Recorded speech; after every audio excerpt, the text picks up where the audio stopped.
Me da muchísima alegría veros a todos ustedes aquí participando de esta Eucaristía en este día domingo, en el segundo domingo de Pascua, que es el domingo de la misericordia. ¿Por qué? Porque me recuerdo de aquellas palabras que Cristo decía en el desierto, cuando el demonio lo tentaba: no solo de pan vive el hombre.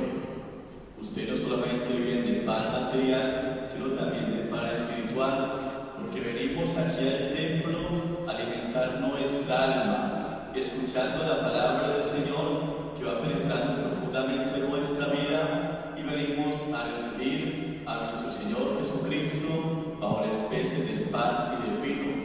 Eso es algo muy grande, y no nos acostumbremos cada 8 días a ver en la Eucaristía porque es domingo, no. Que el domingo sea un día muy especial, porque venimos a estar con Dios aquí en su casa, porque venimos a orarle a Él, a darle gracias por todos los favores que recibimos durante la semana, a encomendarle la semana que viene, pero vengamos con esa gran ilusión de recibir a nuestro Señor Jesucristo y llenarnos de su gracia, de su amor y de su bondad. Por eso venimos los domingos, porque queremos estar con el Señor y porque queremos que Él se quede aquí, en lo más profundo de nuestro corazón.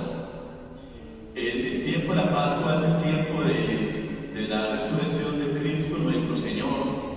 Es el tiempo en que los apóstoles van comenzando toda su actividad apostólica.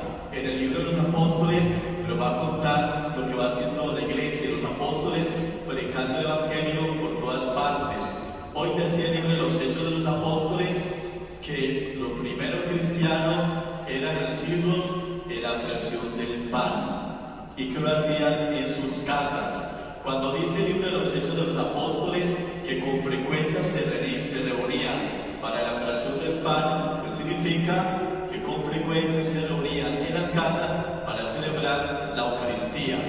Y lo hacían en sus casas porque en aquel entonces no habían iglesias. Apenas estaba comenzando la comunidad cristiana a expandirse, estaba el templo de Jerusalén, allí no podían celebrar la Eucaristía, estaban las sinagogas judías, tampoco podían celebrar la Eucaristía, entonces lo hacían en las casas. ¿Y cuánto tiempo duraron los primeros cristianos celebrando la misa en las casas? Más o menos hasta el año 300, cuando viene el emperador Constantino, un emperador romano, se hace cristiano y entonces abre las puertas a la iglesia y a la construcción de los templos. Y entonces los cristianos, los primeros 3 siglos, pues celebraban la Eucaristía allí en las casas. En Roma, por ejemplo, los cristianos celebraban la Eucaristía, tenían que celebrarlas en las catacumbas, que son cementerios subterráneos, y allí ellos celebraban la Eucaristía. Era para ellos motivo de peligro. ¿Por qué? Porque los romanos perseguían a los cristianos y miraban dónde se reunían. Y entonces a veces veían que una cuevita salía un mundo de personas y ellos se colocaban el velo, se metían allí donde están los cristianos, luego venían con los romanos, los llevaban a todos prisioneros y los llevaban al circo romano, donde los crucificaban o los llevaban a las fieras. Y esos cristianos no tenían miedo, tenían una fe muy grande. Y aunque algunos de ellos se lo llevaran para el circo, los demás seguían celebrando la Eucaristía. Démosle gracias al Señor que pudo venir aquí al templo libre, voluntariamente, para estar con Él, para celebrar la Eucaristía, para escuchar su palabra y para recibirlo a Él en la comunión. En el Evangelio pues encontramos la aparición que Cristo hace a los apóstoles a los 8 días después de resucitar. Recuerden que hace 8 días miramos cómo Cristo se apareció a María Magdalena y luego por la tarde se aparece a los apóstoles. 8 días después vuelve Cristo a aparecerse y se va a aparecer durante 40 días. Después asciende al cielo y ya no lo van a volver a ver más. Vamos a pintar el Evangelio de hoy como 4 frutos de la resurrección de Cristo nuestro Señor. El primero, que los apóstoles estaban encerrados, llenos de miedo, porque pronto los judíos lo mataban. Entonces viene Cristo y dice: la paz sea con ustedes, y el miedo se les quita.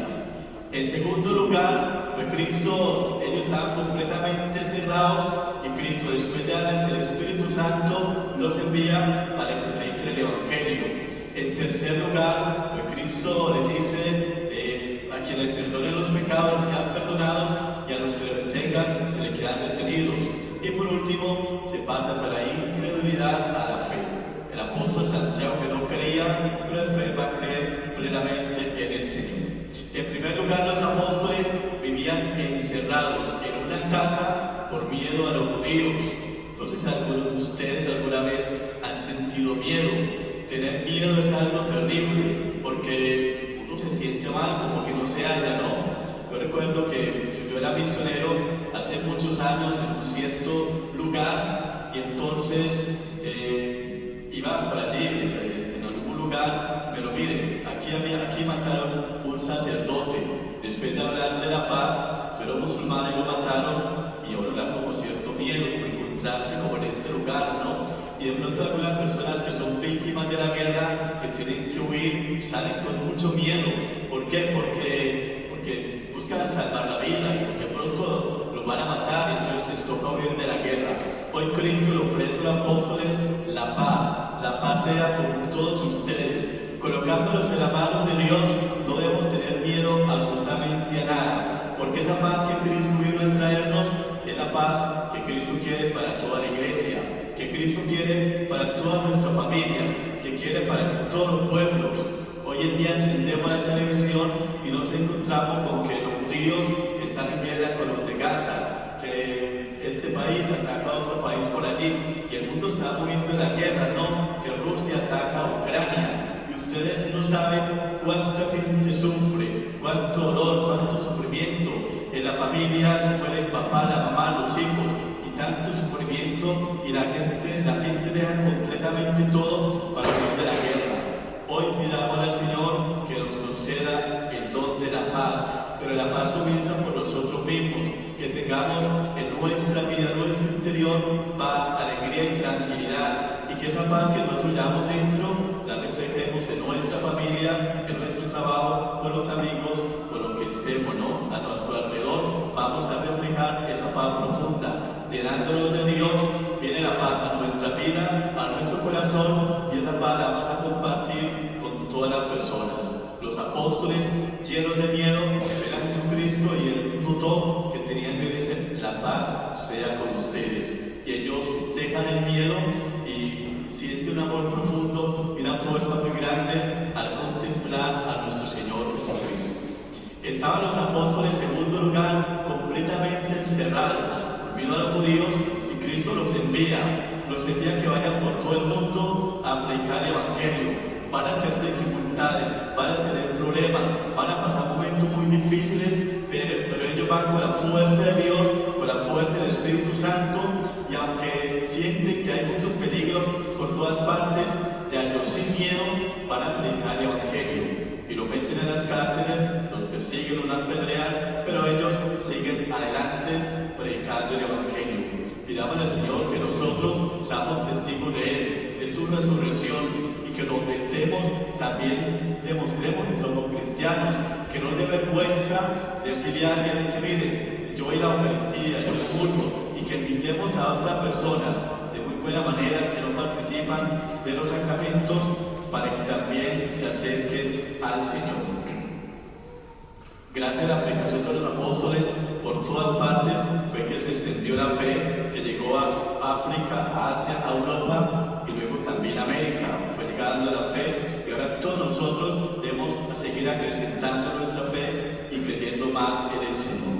Y luego les decía, en tercer lugar, que se pasa también del pecado a la gracia. Cristo le da a los apóstoles el poder de perdonar los pecados, y cuando el sacerdote te absuelve tus pecados, no es el sacerdote como tal, sino que Dios, a través del sacerdote, te va a perdonar los pecados. Pidamos al Señor que nos aumente la fe en el sacramento de la confesión, que a veces nos da vergüenza confesar nuestros pecados, que sentimos como cierto miedo de confesarnos. No nos dé ningún temor ni ningún miedo confesarnos, porque todos nosotros, uno más y otro menos, somos pecadores.